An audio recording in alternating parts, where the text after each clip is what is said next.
Dr. Nalaya from the International Socialist Organization.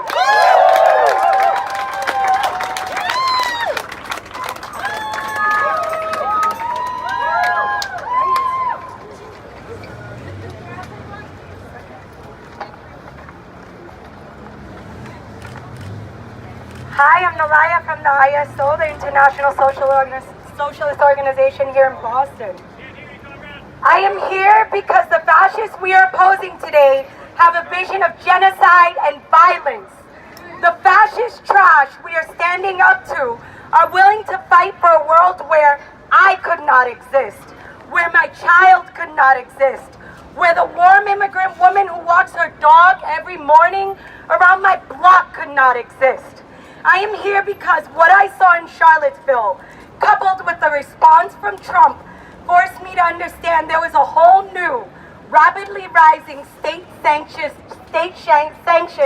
terrorist group. Nazis, fascists, alt-right, whatever you call these thugs, there's one thing we must understand.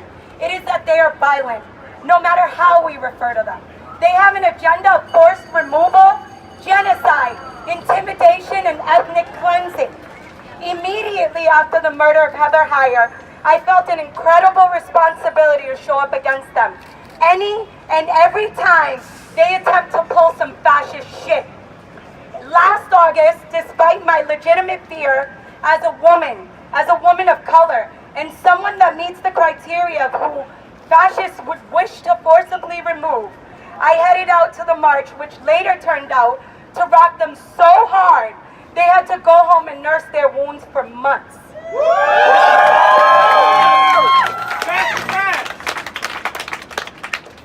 Sorry, I'm nervous.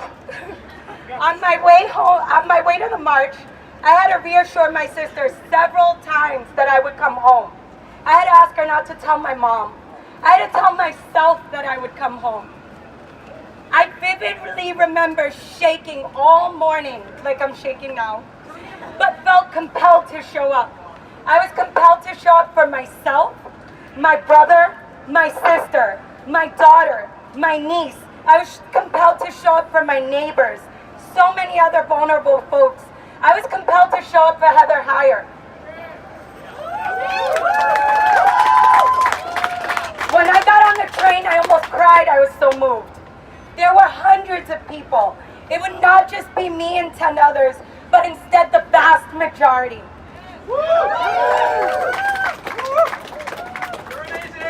Thank you.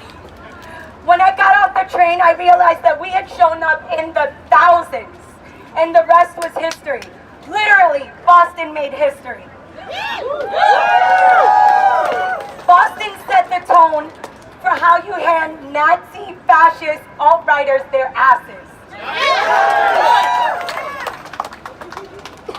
In weeks to come, their side was forced to cancel numerous hate-filled, vile events that had been planned with the purpose of gaining momentum based on the street cred they built up in Charlottesville. Our ability to shut them down was not only significant but necessary. When we see 6 fascists, we need to realize that there could be many folks who aren't sure if it's... Thank you.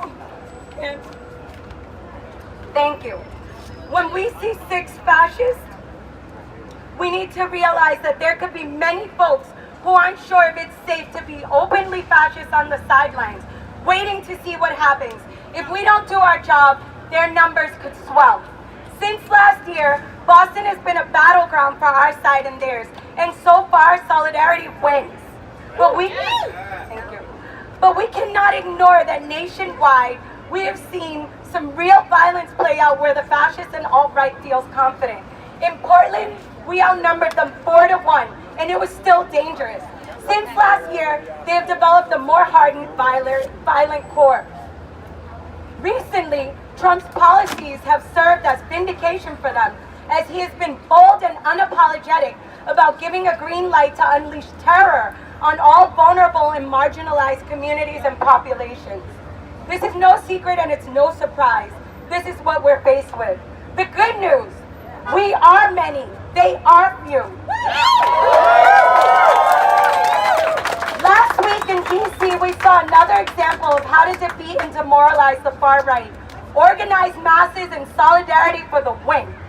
Their numbers paled in comparison because they understand what we must also understand. They cannot take on the masses. I will leave you with this. It is natural to feel fear when faced with hate, but fear must not deter us. It is important to feel confident in our ability as a united front each and every time we defeat them.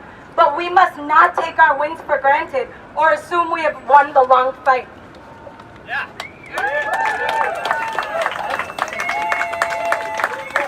We must oppose them if they're a group of 6 or 60 each and every time they take to the streets.